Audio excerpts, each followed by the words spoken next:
Assalamualaikum warahmatullahi wabarakatuh.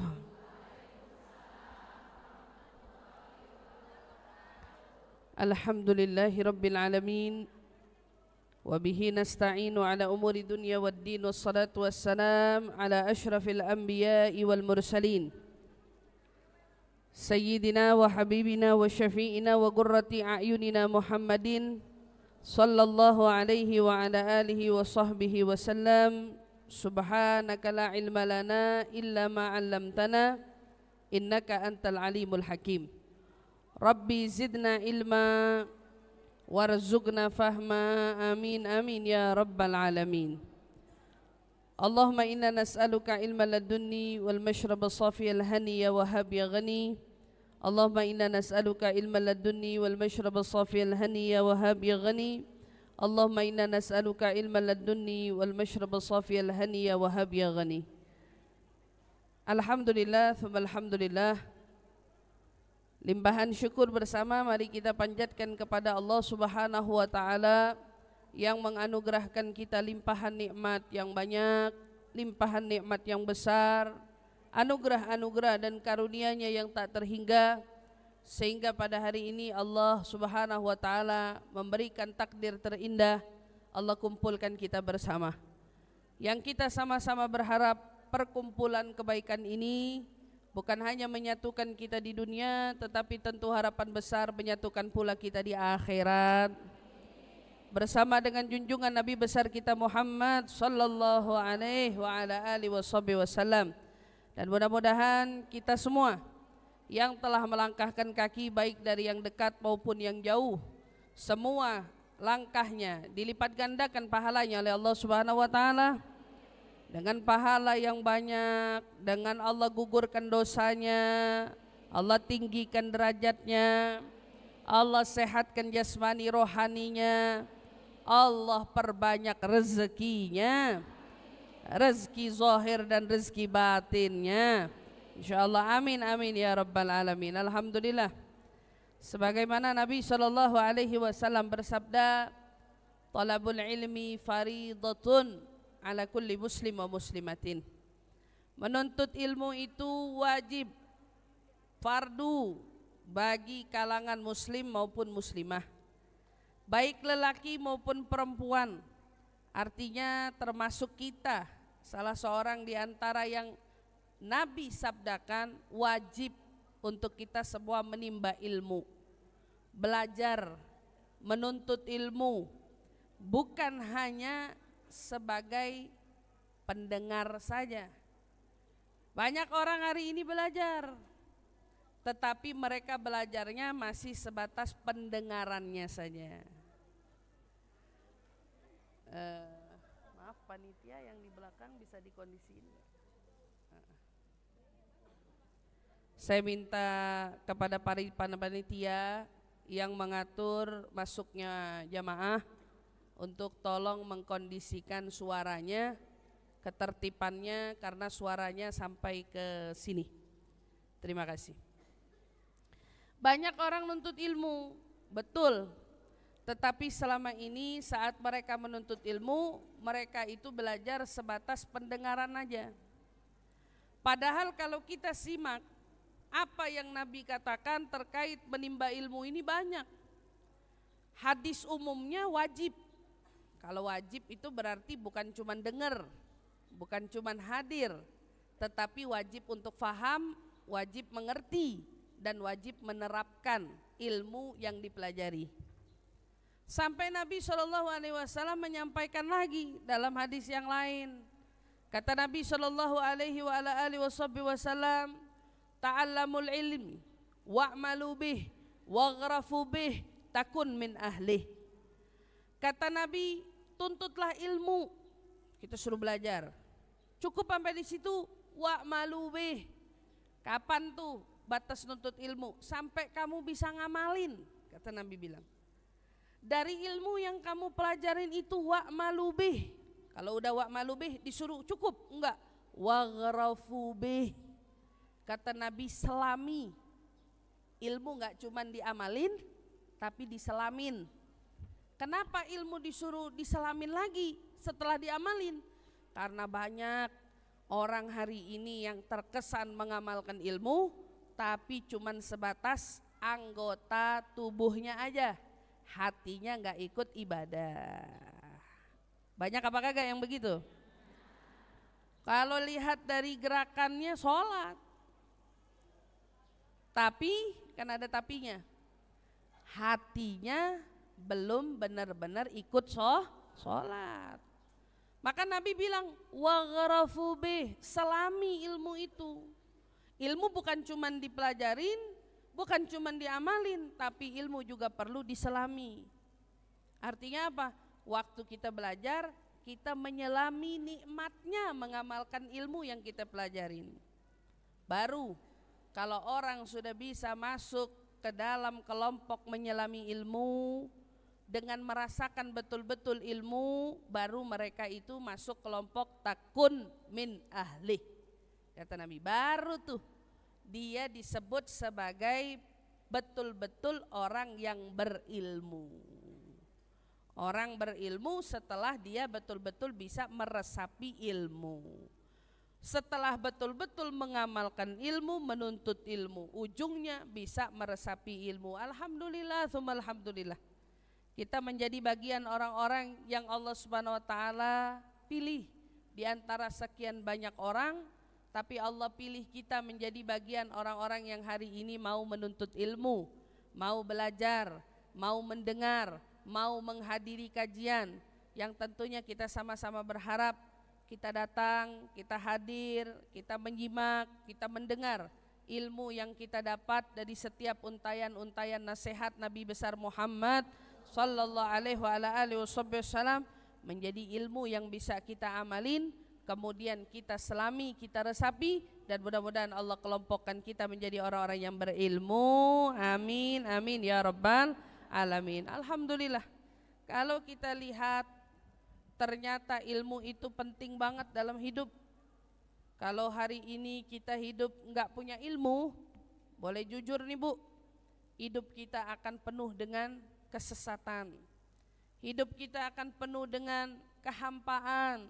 Hidup kita akan dipenuhi dengan bahkan kesedihan. Orang yang enggak punya ilmu, jauh dari ilmu, udah pasti hidupnya bakal enggak jauh-jauh dari yang tadi saya sampaikan. Antara dia tersesat, antara hampa, antara hidupnya berkesedihan tiada ada habisnya. Sedih mulu hidupnya. Sebabnya kenapa? Gak punya ilmu. Tidak punya ilmu. Tapi coba perhatikan saat orang sudah mendekatkan dirinya sama ilmu. Alhamdulillah, udah mulai kenal Allah, mulai kenal Rasulullah, mulai tahu agama Islam mengajarkan dia apa saja, mulai faham, mulai ngerti. Ini pasti nih, yang tadinya tersesat jalannya mulai ketemu arahnya. Ini nih, yang tadinya hidupnya berasa hampa terus, kayak udah ngelakuin banyak hal tapi hati masih berasa kosong terus. Tapi kalau sudah mulai dekat sama ilmu, mulai dekat sama Allah, mulai dekat sama Rasul, itu kekosongan yang ada di dalam hampa hatinya itu mulai terisi. Kenapa? Karena selama ini yang dia rasa hatinya kosong, diisi dengan ilmu, diisi dengan Allah, diisi dengan Rasulullah sallallahu alaihi wasallam.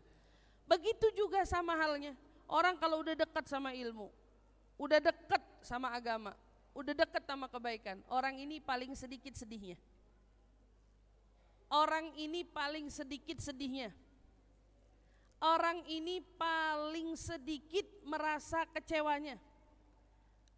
Dari apa sebabnya? Karena dia sudah tahu kebahagiaan yang sesungguhnya bukan saat dia mendapatkan apa yang dia inginkan, tetapi kebahagiaan yang sesungguhnya itu sejatinya adalah saat kau punya Allah dan Rasulnya dalam kehidupan.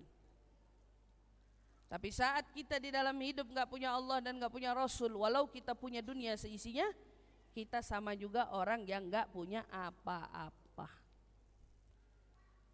Orang yang ngerasa hidupnya sendiri terus, sendiri terus, udah pasti yang begini hidupnya sedih terus, hidupnya banyak sedihnya. Padahal kalau kita ukur sedihnya kita hari ini sama sedihnya Nabi SAW. Pada momen Isra wal Mi'raj Nabi kita Muhammad SAW, Nabi pulang dari Isra wal Mi'raj, kata para sahabat, kami temukan wajah Nabi itu setelah Isra wal Mi'raj banyakan apa? Banyakan merenungnya daripada senyumannya. Banyak merenung Nabi.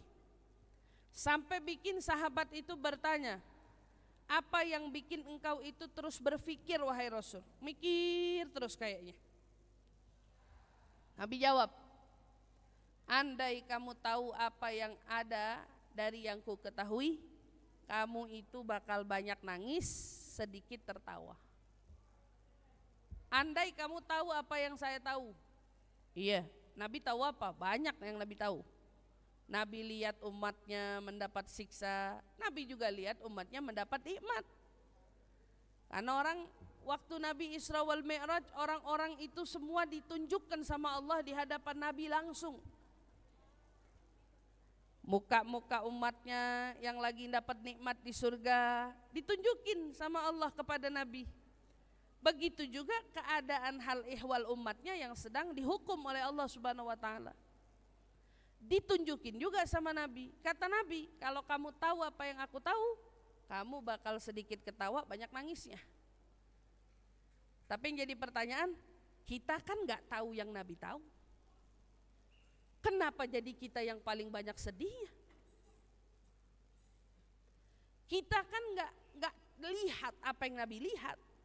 Tapi yang jadi pertanyaan, kok kita yang paling teriak-teriak sedih? Nah gitu. Kok kita yang paling teriak-teriak merana? Kok kita yang paling teriak-teriak seolah-olah kita punya hidup ini sudah mau apa? Sudah mau kiamat dan seterusnya. Padahal kita nggak lihat apa yang Nabi lihat. Kita cuma dikasih cerita. Kita cuma ditunjukin. Dari apa? Dari apa yang disampaikan oleh para ulama. Tapi kita nggak lihat apa yang Nabi lihat. Oleh karena itu ibu-ibu yang dirahmati Allah, momentum adanya peristiwa Isra wal Mi'raj itu kadang-kadang adalah momentum di mana kita itu diingatkan kembali. Tolak ukur hidup tuh apa sih? Orang hidup tuh tolak ukurnya apa sih? Orang hidup tolak ukurnya itu adalah gimana hubungan dia sama penciptanya. Gimana hubungan dia sama Allah? Hubungan kamu sebagai seorang hamba dengan hubungan kamu kepada yang menentukan garis kehidupan hamba. Hubungan kita gimana? Baik, kalau baik berarti semuanya baik. Tapi andai hubungan kita buruk sama Allah penciptanya, udah pasti jangan kaget kalau dalam hidupmu kau selalu bertemu dengan hal-hal yang buruk. Karena apa ibu-ibu yang dirahmati Allah? Kita ini gak mungkin ada di dunia ini kalau bukan Allah yang mentakdirkan kita ada. Kita gak bakal ada wujudnya di dunia ini kalau bukan Allah yang memang memilih kita untuk ada. Berarti kalau kata ulama bilang, Allah aja tahu kenapa dia mau kamu ada. Lalu apa yang bikin kamu susah, merasa gelisah, seolah-olah kamu itu ketakutan bagaimana nasib hidupmu nanti di masa depan. Waktu kamu belum ada, Allah sudah pilih kamu menjadi ada, berarti masa depan kita juga sudah ada di dalam ketentuan Allah Subhanahu wa taala. Udah dirapiin. Besok kita nih bakal gimana? Besok kita nih bakal seperti apa? Besok kehidupan kita bagaimana? Makanya kata ulama, kalau sudah tahu ada yang ngatur semuanya, lalu kita kepengen hidup kita semuanya baik, semuanya indah, semuanya bahagia, maka PR-nya adalah gimana kamu deket sama yang ngatur segalanya. Gimana deket dekat sama yang ngatur segalanya. Maka Isra wal Mi'raj ngasih hadiah. Saya selalu bilang Isra Mi'raj itu hadiah. Hadiah buat Nabi, hadiah juga buat kita. Hadiah buat Nabi yang dipanggil jalan-jalan. Tapi hadiah buat kita, kita yang dapat oleh-olehnya. Enak kan orang? Orang Indonesia demen banget sama oleh-oleh. Betul apa kagak? Yang pergi kita, yang buang duit kita, yang minta oleh-oleh dia yang di rumah. Kita yang jalan-jalan lagi ngeliatin pemandangan indah, ngapain? Sibuk foto, sibuk video, ngirimin yang di rumah. Yang dapat oleh-oleh siapa? Mereka yang gak ikut pergi ya, yang gak ikut pergi. Udah kita yang pergi, kita yang capek, kita yang pulang bawain mereka oleh-oleh. Tuh, lagi-lagi dia mah gak ikut ke Bandung, tapi tahu-tahu dapat oleh-oleh Bandung. Begitu seterusnya, kita nggak ikut Isra Mi'raj, tapi kita dapat oleh-olehnya Isra Mi'raj. Yang pergi Nabi, yang menyaksikan segala apa yang Allah ingin saksikan, Nabinya lihat, semuanya dilihat. Tapi yang dapat apa? Kalau kita bilang oleh-olehnya, dapat enaknya, kita yang kagak ikut pergi. Kita yang gak ikut pergi dapat oleh-oleh. Oleh-olehnya apa? Sholat. Sholat itu selama ini dikemas dalam pikiran kita. Sholat itu perintah, kewajiban. Padahal ibu-ibu yang dirahmati Allah, sholat itu lebih dari hanya sekadar kewajiban. Sholat itu koneksi antara kita dengan Tuhan. Kalau kita hidup di dunia ini ngerasa kita hamba kan? Katanya kita hamba, harus punya hubungan sama yang menciptakan kita. Maka ternyata bentuk ngehubungin diri kita sama Allah cuman ada dengan cara sholat. Kalau ada orang ngerasa dirinya hamba tapi dia gak punya waktu untuk sholat, maka artinya hamba tuh gak berarti apa-apa. Karena status yang membuat kita menjadi hamba itu cuman apa? Cuman antara kita dengan Allah ada sholatnya. Kalau kita sama Allah gak ada sholat, kata ulama gini, saya mah ditakdirin apa aja saya terima, saya senang. Tapi gak ada takdir yang lebih saya gembira, tidak ada takdir yang lebih bikin saya senang, melainkan takdir Allah menakdirkan saya untuk sholat. Bayangin, jadi kalau ditanya seindah-indahnya takdir itu apa? Seindah-indahnya takdir kamu masih diberi petunjuk untuk mengerjakan sholat. Itu seindah-indahnya takdir. Orang mau dapat anugerah seindah apapun di muka bumi ini, tapi kalau ternyata keindahan yang dia dapat gak nganterin dia buat sholat, dia itu gak dapat apa-apa. Gak dapat apa-apa. Karena ternyata kalau kita lihat sholat ini apa? Sholat ini bukan tentang gerakan. Allahu Akbar, Allahu Akbar. Orang pikirnya sholat gerakan doang. Sholat bukan tentang gerakan, tapi ini adalah tentang apa? Ini tentang hati yang sedang menuju Allah. Hati yang lagi terhubung dengan Allah. Makanya ulama itu kalau dia sholat lupa semuanya. Ibu pernah dengar gak kisahnya sahabat Nabi yang sholat dalam keadaan tertusuk pedang? Tertusuk pedang tapi sholat, karena mereka minta tolong cabut pedangnya di saat mereka lagi sholat. Ada lagi di antara mereka yang sholat dalam keadaan tertusuk anak panah. Intinya kan lagi ditusuk tuh. Di saat mereka ditusuk pengen diobatin, anak panahnya pengen dicabut, bilangnya enggak. Pengen sholat, cabutlah anak panahnya di tengah-tengah sholat. Ada apa? Kok maunya lagi sholat? Ternyata begitu dicek, mereka merasa kalau mereka lagi sholat, mereka enggak ngerasain rasa sakit apa-apa. Kalau lagi sholat enggak ngerasain sakit apa-apa. Coba diukur balik dengan kondisi kita hari ini. Kita mah nggak ketusuk pedang, tapi cuman sakit hati doang, ya kan? Kita mah nggak ketusuk pedang, tapi kita ngerasain sakit hati kita, perasaan kayak ada yang keganggu, hati kita luka, hati kita gundah, hati kita gelisah. Pedang mah nggak ada. Kalau rasa sakit pedang yang begitu menyakitkan aja bisa hilang rasa sakitnya dengan sholat, kan mestinya kan apalah lagi rasa gelisah, luka yang ada di dalam dada. Harusnya dengan sholat semua itu lenyap.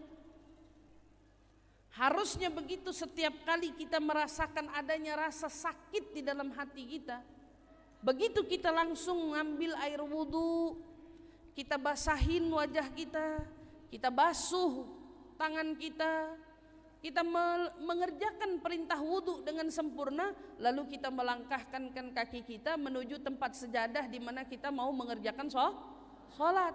Mestinya momen itu adalah momen di mana kita ngobatin setiap luka.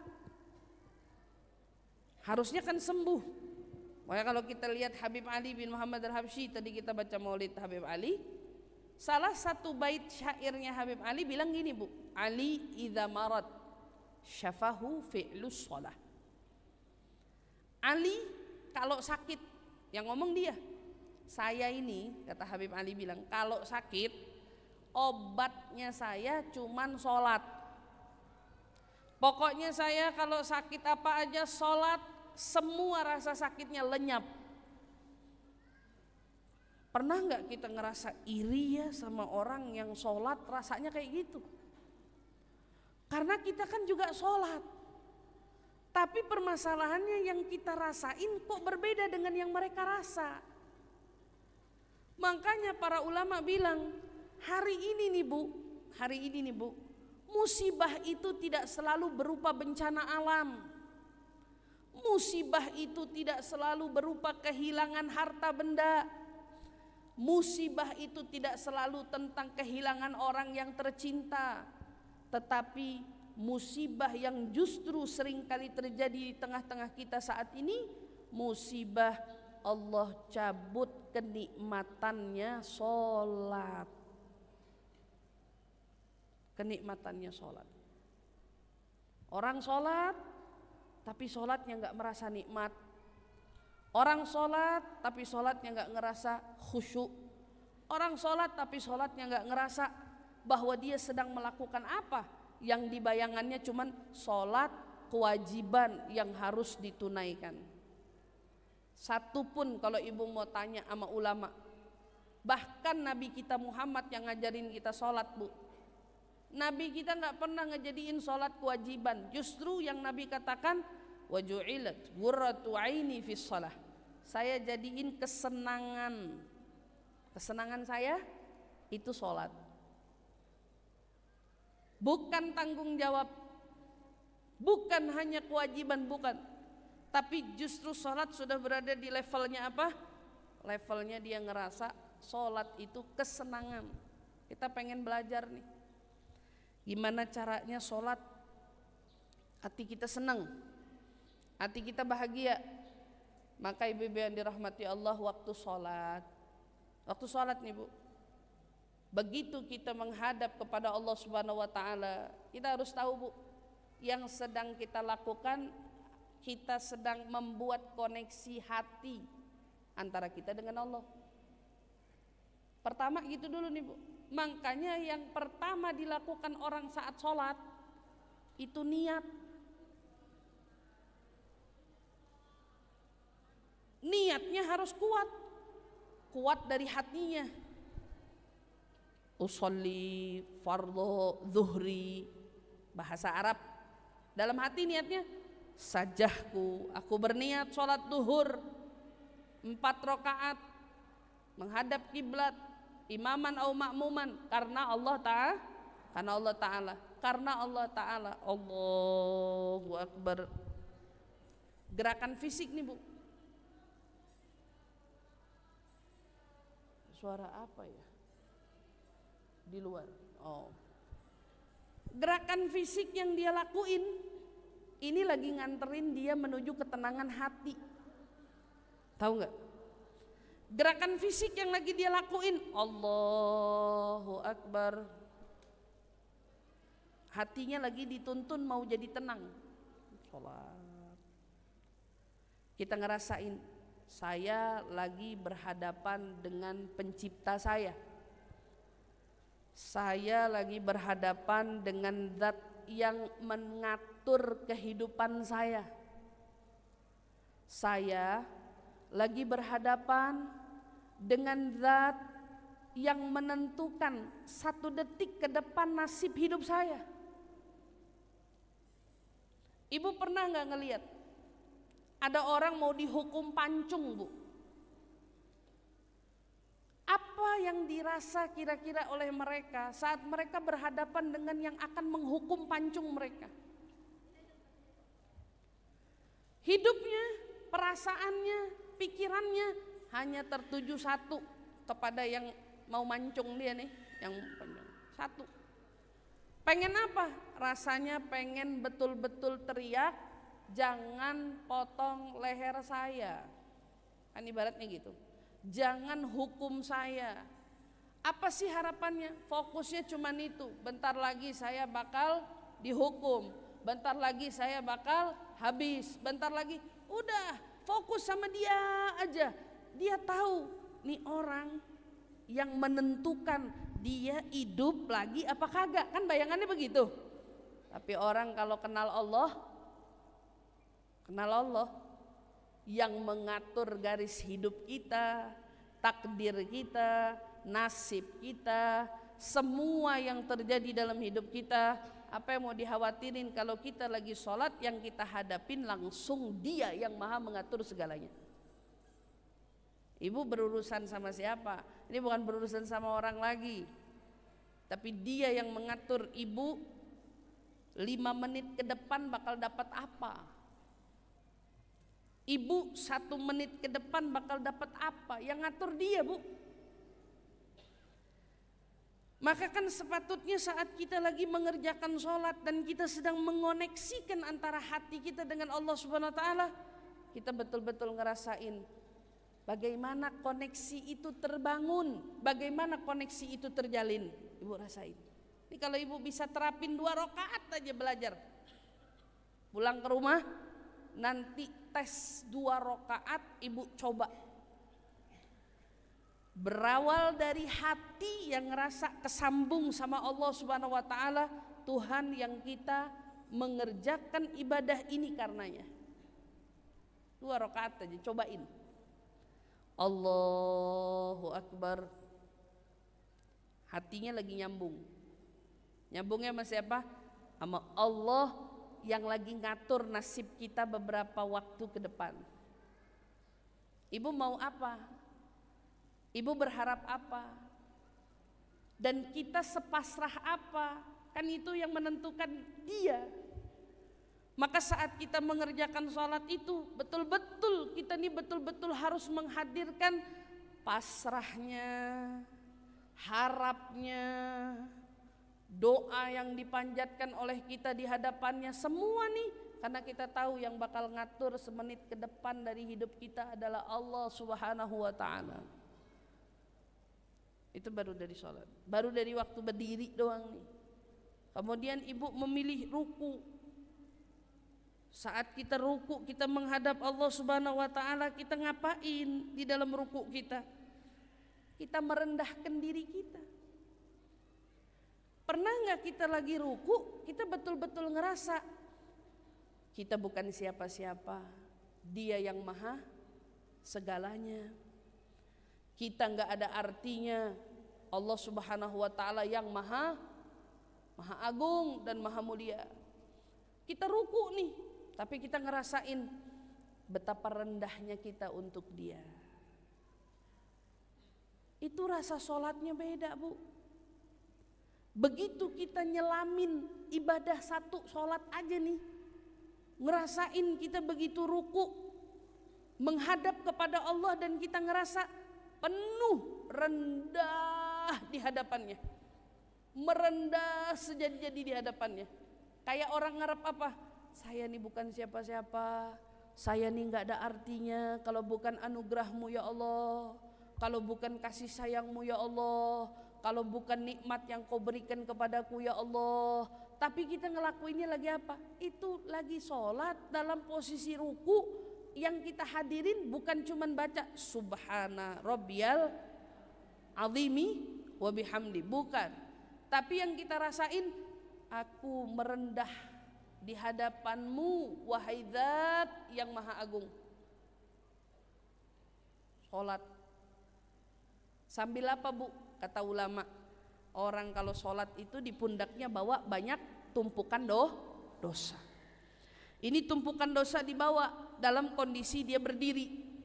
Biasanya, Bu, kalau kita bawa sesuatu dalam kondisi berdiri, begitu kita ruku ada yang jatuh apa kagak? Jatuh nggak? Kalau kita nunduk ada yang jatuh apa kagak? Perumpamaannya seperti itulah juga beban-beban kita dari hidup, dari dosa. Saat kita mengerjakan sholat, kita ini nggak sadar, Bu. Begitu kita ruku, berapa banyak beban hidup kita yang sama Allah dijatuhkan. Berapa banyak dosa kita yang sama Allah dijatuhkan. Maknanya apa? Diampunin, digugurin. Beban-bebannya diangkat, diringanin. Tapi kita nggak sadar. Kenapa? Karena kita ngerasain sholatnya nggak ada makna itu semua. Tapi seandainya kita menghadirkan mulai hari ini dalam sholat, kita bahkan dalam ruku, ini belum ngomongin sujud, ini ruku, beban-beban satu persatu jatuh,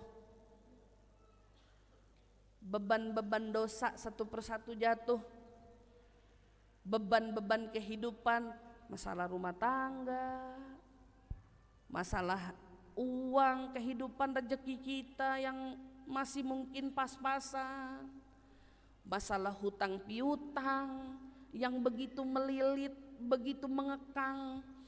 Semuanya itu satu persatu oleh Allah diangkat baru dengan ruku aja. Begitu kita angkat lagi tubuh kita, kita iktidal, lalu kita beranjak untuk mempersiapkan diri kita mau ngapain?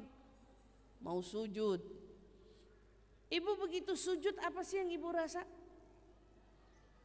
Sujud kita ngerasa hina betul.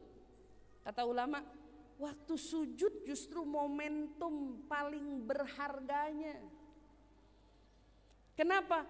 Karena saat kita sujud nih, yang kita rasain, kita itu lagi betul-betul sedang dekat dengan Allah Subhanahu wa Ta'ala. Ibu lagi benar-benar dekat. Kalau kata ulama, lagi sedekat itu mau minta apa, Bu? Lagi sedekat itu berharap apa, Bu? Lagi sedekat itu ingat apa, Bu? Lagi sedekat itu ngebayangin apa, Bu? Pernah gak sambil kita lagi mengerjakan sholat itu semua, kita sambil ngebayangin, Masya Allah, Allah kok mau ya dekat sama kita? Pernah gak ada yang berpikir begitu? Allah kok mau dekat sama kita? Kita yang banyak dosanya ini, kita yang banyak kekurangannya ini, kita yang banyak keterbatasannya ini, bisa dibilang dosa yang gak kehitung jumlahnya, bilangannya begitu banyak. Kok Allah mau ya dekat sama kita? Kok mau? Jadi pertanyaan, kok mau dekat sama kita? Allah kok izinin ya kita sujud menghadap kepadanya? Di antara orang-orang yang sama Allah dibikin berat, gak usah sujud males, mau sholat males, mau ngerjain ibadah males. Tapi kok bisa Allah mau pilih kita untuk apa? Untuk mau mengerjakan sujud di hadapannya. Berarti waktu sujud yang dirasain apa? Rasain momen kedekatan kita antara hamba dengan Tuhannya. Momennya kita seorang hamba dengan penciptanya.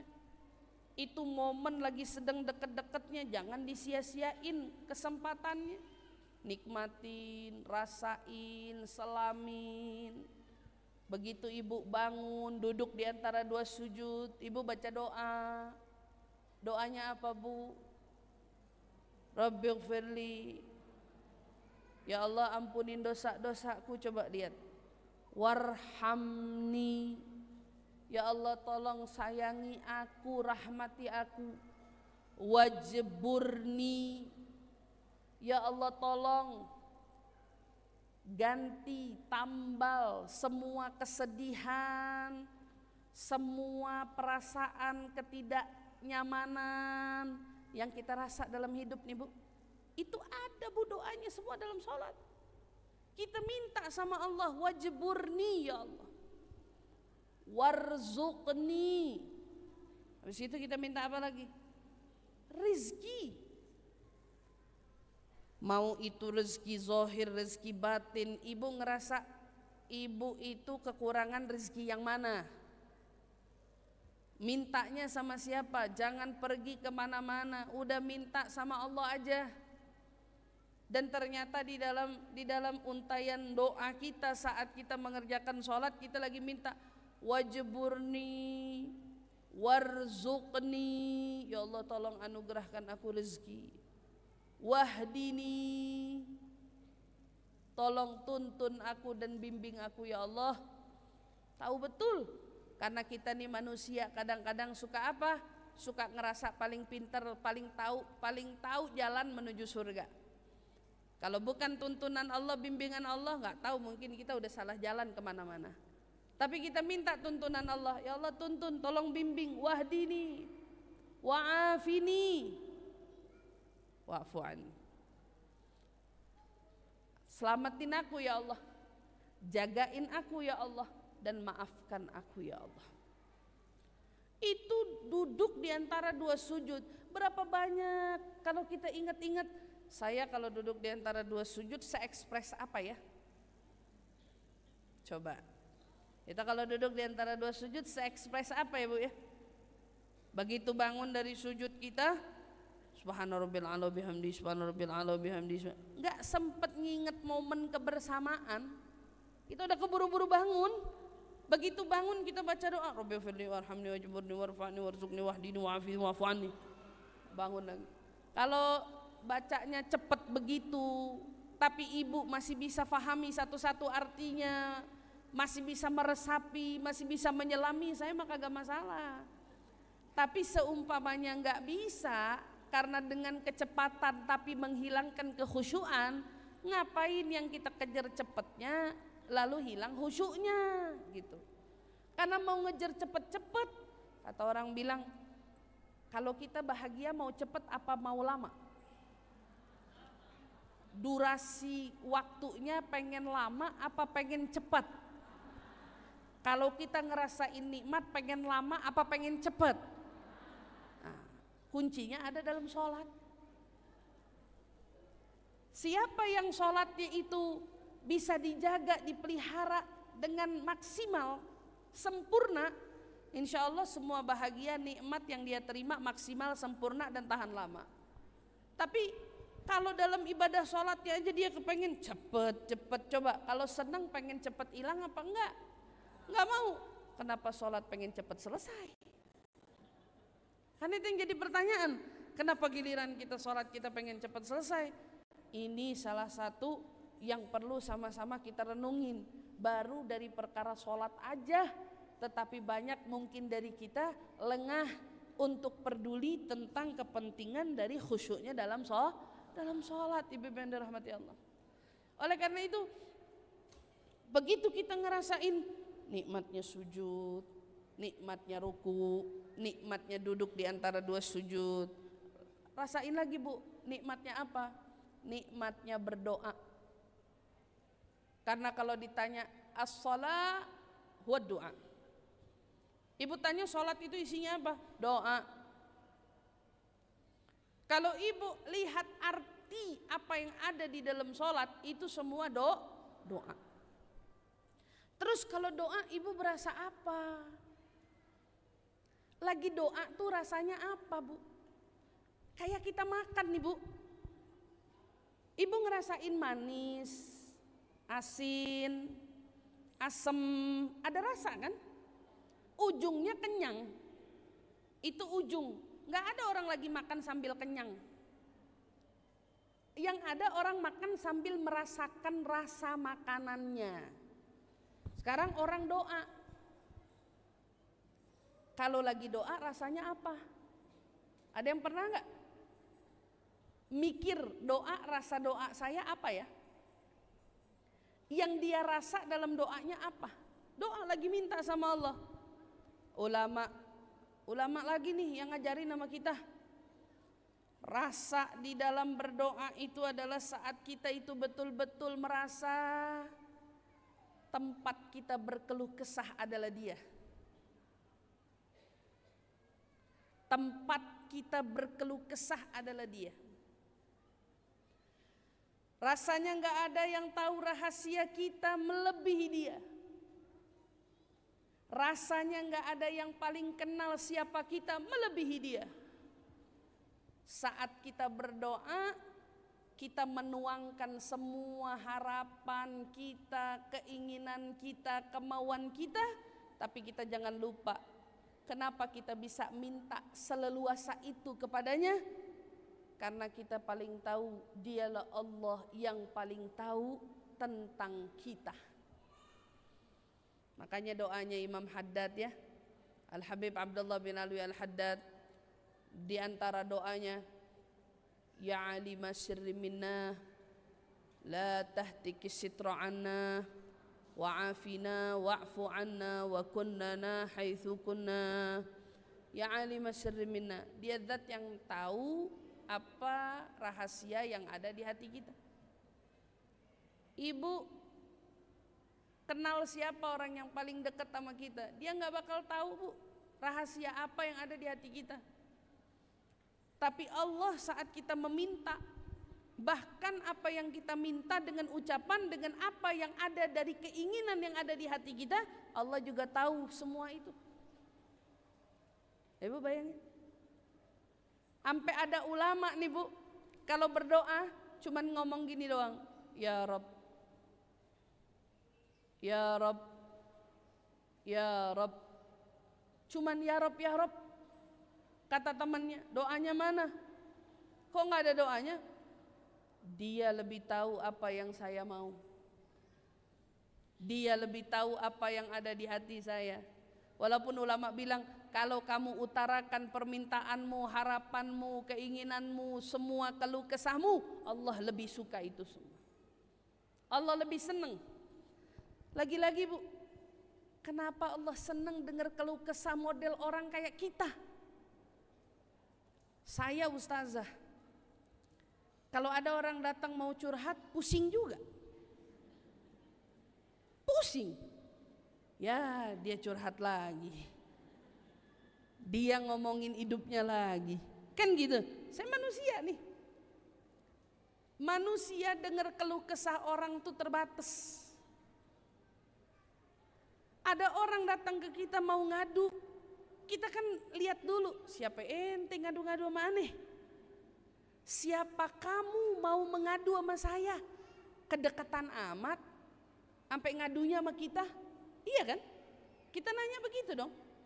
Kok orang ini kenal baru sekali, semua isi rumah tangga diceritain sama kita? Orang gak nyaman? Ada. Orang gak suka?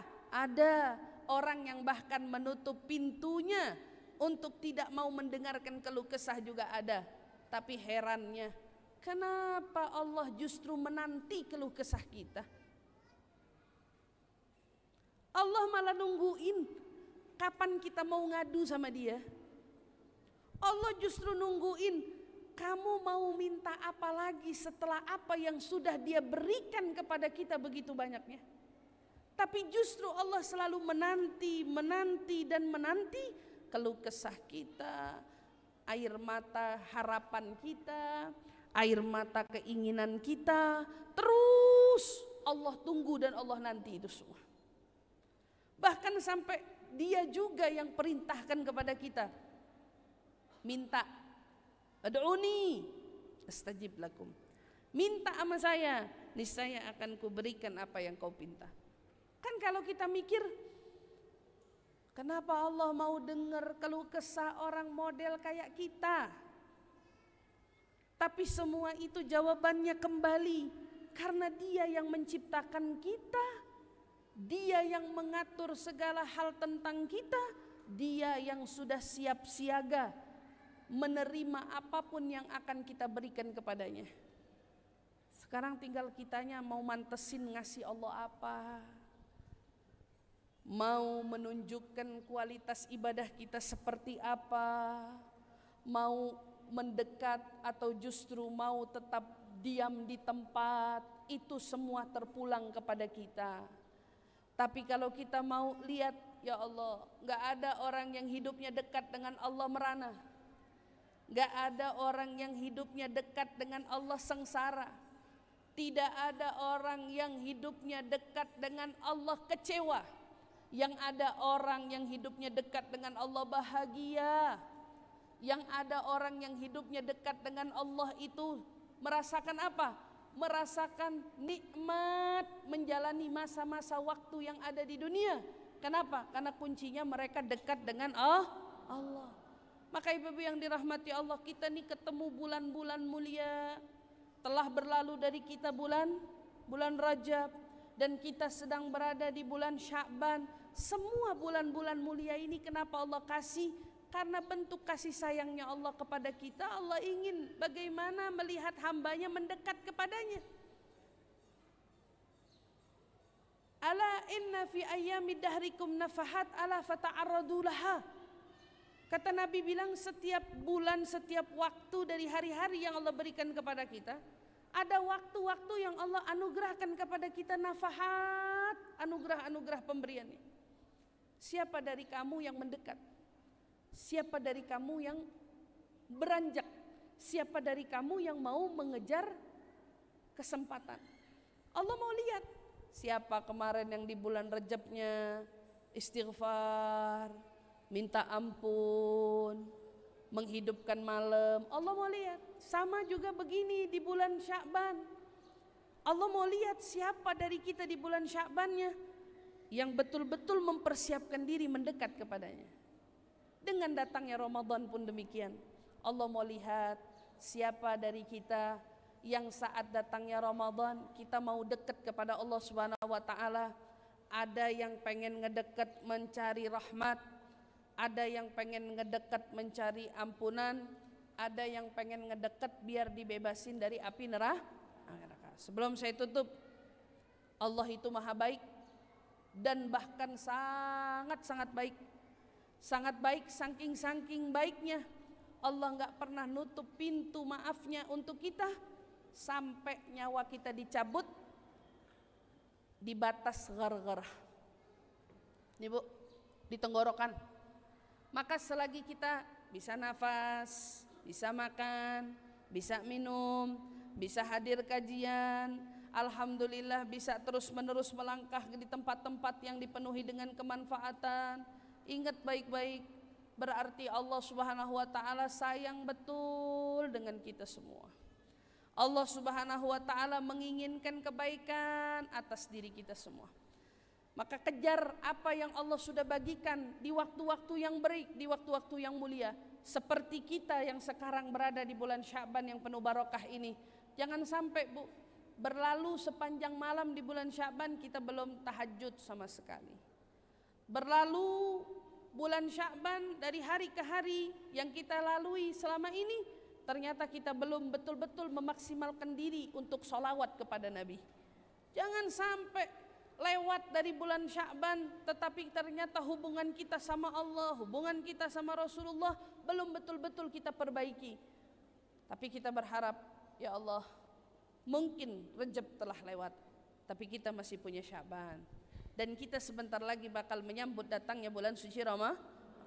Yang mudah-mudahan insyaallah Ramadan makin mengenalkan lagi kita bagaimana nikmatnya ibadah, bagaimana nikmatnya sholat, bagaimana nikmatnya puasa, bagaimana nikmatnya tilawah Quran. Mudah-mudahan kita bukan cuman apa? Bukan cuman menjalankannya, puasa, taraweh, bangun malam, enggak. Ya Allah, yang kami minta bukan hanya Kau tuntun kami dan bimbing kami untuk menjalankannya, tapi tolong tuntun dan bimbing kami untuk juga merasakan nikmatnya puasa, merasakan nikmatnya tahajud, merasakan nikmatnya taraweh, merasakan nikmatnya membaca tilawah Quran. InsyaAllah, amin amin ya rabbal alamin. Mudah-mudahan Allah pelihara, Allah jaga, Allah berikan kepada kita semua keselamatan, wabil khususnya kepada seluruh ikatan apa namanya ini, ikatan akhwat Jawa Barat, Majelis Taklim Akhwat Jawa Barat. Mudah-mudahan insya Allah semua yang terjaring, yang tergabung, yang ikut serta, mudah-mudahan semua diberkahi oleh Allah Subhanahu wa taala, diberikan tuntunan taufik hidayah untuk semakin memakmurkan Jawa Barat dan sekitarnya. Insya Allah mudah-mudahan Allah berkahi, Allah ridai kita semua menjadi wanita-wanita salehah di mata Allah, di mata Rasul sallallahu alaihi wasallam. Mudah-mudahan ya Allah jangan Kau cabut nyawa kita ini kecuali sudah Kau cicipi kami nikmatnya rasa ibadah kepadamu ya Allah. Jangan Kau cabut nyawa ini ya Rabb kecuali sudah Kau cicipi kami nikmatnya rasa bermunajat kepadamu ya Allah. Jangan Kau cabut nyawa ini ya Allah kecuali sudah Kau cicipi kami nikmatnya dekat kepadamu dan nikmatnya dekat kepada Rasul sallallahu alaihi wasallam. Amin amin ya rabbal alamin. Rabbana la tuzigh qulubana ba'da idh hadaitana wa hab lana min ladunka rahmatan innaka antal wahhab. Rabbana atina fid dunya hasanah wa fil akhirati hasanah wa qina adzabannar wa adkhilna ya rabb jannah ma'al abrar ya aziz ya ghaffar. Subhana rabbika rabbil izzati amma yasifun wa salamun alal mursalin walhamdulillahi rabbil alamin. Para ustazah yang mengajar, Ustazah Haniyah, mudah-mudahan Allah Subhanahu wa taala panjangkan umurnya, Ustazah Alwiyah dan para asatidzah lainnya, Umi Zakiyah, mudah-mudahan semua mendapatkan keberkahan dari Allah Subhanahu wa taala, dan seluruh para ketua, para pengurus dari Majelis Taklim, baik yang dekat maupun yang jauh, seluruh ikatan Jawa Barat, hajatnya semuanya mudah-mudahan insyaallah disampaikan oleh Allah Subhanahu wa taala. Ketemu lagi kita di dalam kebaikan, dalam keridhaan, dalam kesempatan yang penuh dengan kebaikan insyaallah, amin ya rabbal alamin. Cukup sekian, terima kasih untuk segala perhatian. Wabillahi taufiq wal hidayah wal inayah. Assalamualaikum warahmatullahi taala wabarakatuh.